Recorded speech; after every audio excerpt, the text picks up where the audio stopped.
presidents have had their funeral or memorial service at the cathedral. President Ronald W. Reagan had his state funeral on June 11, 2004. And the service for President Gerald R. Ford was held on January 2, 2007. Not only presidents, but also other high-profile events and persons are related to the cathedral. On March 31st, 1968, Reverend Dr. Martin Luther King Jr. preached his last Sunday sermon at the cathedral. 5 days later, a memorial service was held for Martin Luther King there. Sightseeing Stop 12, Washington National Cathedral. Drives too fast. Did a good shot of it.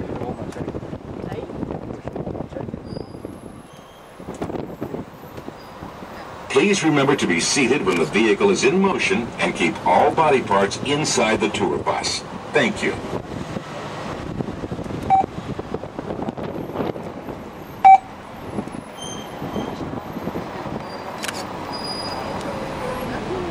The location by the Potomac River was chosen by George Washington. Maryland and Virginia agreed to give land, and the shape of a diamond appeared. Later, as the capital returned the land on the other side of the Potomac River to Virginia, Washington, D.C. got its present shape. In honor of Christopher Columbus, the city was named the Territory of Columbia. And to honor George Washington, the city was named Washington. Pierre Charles L'Enfant was designated to plan the city, but was fired in 1792. Rumors say L'Enfant was making too much fun of the politicians and didn't pay respect to the locals. Actually, he should have been knocking down houses while they were out of town. But as we can see, some of his ideas came alive.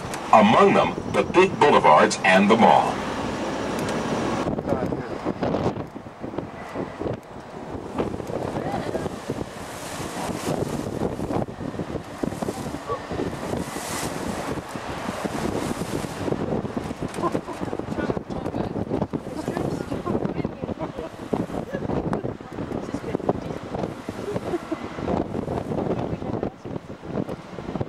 But also to maintain the master clock for the United States.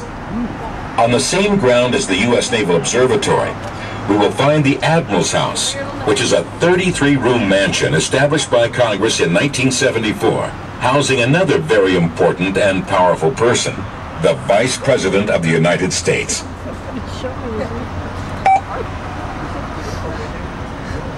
you see the picture? Yeah.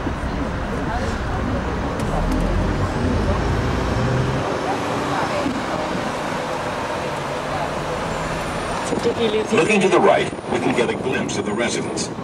The Vice President of the United States is only a heartbeat away from the most powerful elective office in the world. Throughout history, 14 vice presidents have become president. 8 out of the 14 was because of the death of the president. Out of the remaining 6 vice presidents, all but Nixon took over the office immediately after serving as vice president. President Ford was the only vice president to take over because of the president's resignation. We're talking about Watergate now, which we will return to later on. The residence is closed to the public, and Secret Service agents guard the vice president.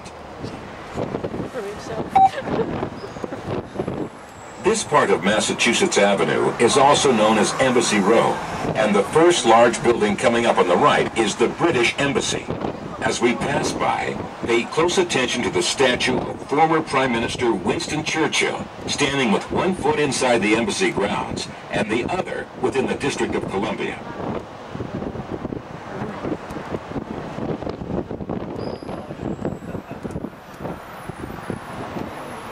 My head in the way? No. Why not?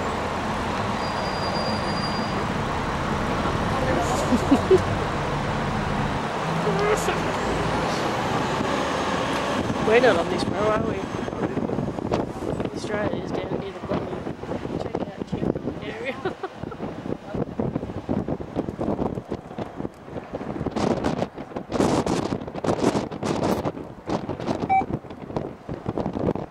The many flags you see coming up on our left stand in front of the Islamic Center and National Mosque for American Muslims.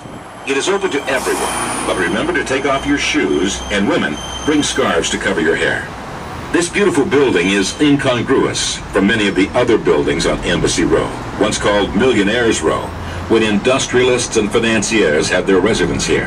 Hints like private jets in the airports, limos in the streets, private clubs, suites, bodyguards, and secret agents suggests a touch of power, importance, and many big decisions to be made. Others might think that the difference between men and boys are the price of their toys. But Embassy Row is unique because nowhere else will you find so many embassies side by side. Ambassadors and their staff bring local culture to the street where you'll hear hundreds of different languages. Washington, D.C. is unique because about 170 embassies are here, so there's no doubt that Washington, D.C. is a powerful place to be.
Is this what happens to you when you're hungry?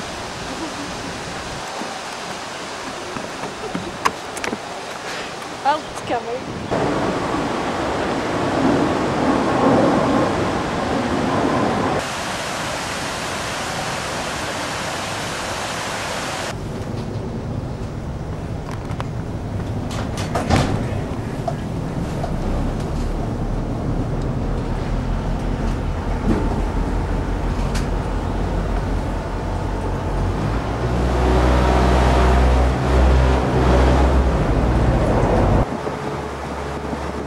First on the trip today is this wonderful green space over here on the right side of the boat. This is called Roosevelt Island. It's named after Theodore Roosevelt, who was our 26th president. And Teddy's legacy was conservation. He's the president who created our national park system as we have it today. The island has been a part of the park system, since 1923. Exactly an hour ago, we saw two bald eagles flying around together a little further down the island. I'll try to point them out if they're still around. And this is the Watergate.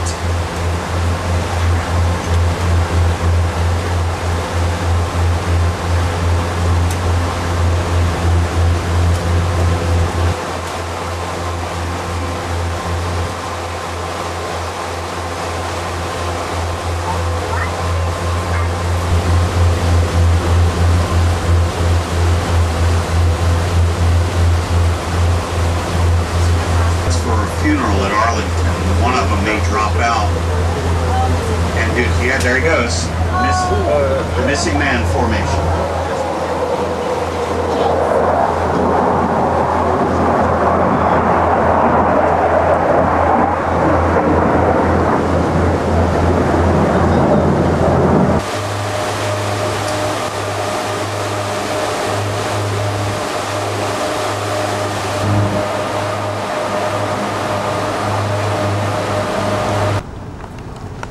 And the total reason for this height restriction is symbolism.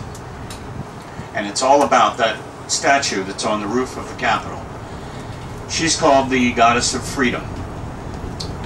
Created in the likeness of a Native American Indian princess. And the only reason there are no buildings taller than her feet, or her pedestal, is so that freedom would never be in anyone else's shadow. Sounds kind of corny, but that's the premise that it's all built on. The statue itself faces due east, so that the sun will never set on the face of freedom. And there's lots of little axioms that all deliver that same message as it applies to the many monuments around the city. And as you know, tomorrow is September 11th, the anniversary.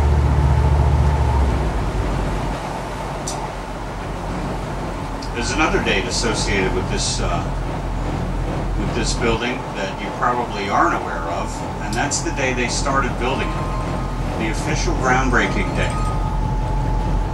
It was September 11th also, 1941.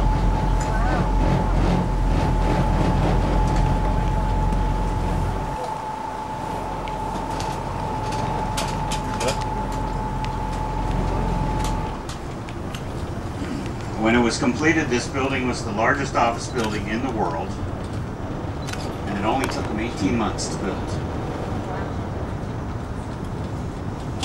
Think you can get a kitchen remodeled in 18 months today? Yeah, really.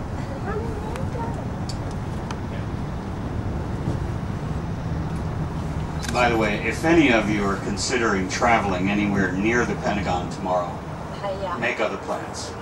They're closing so many roads that have all to do with the ceremony and security and all that.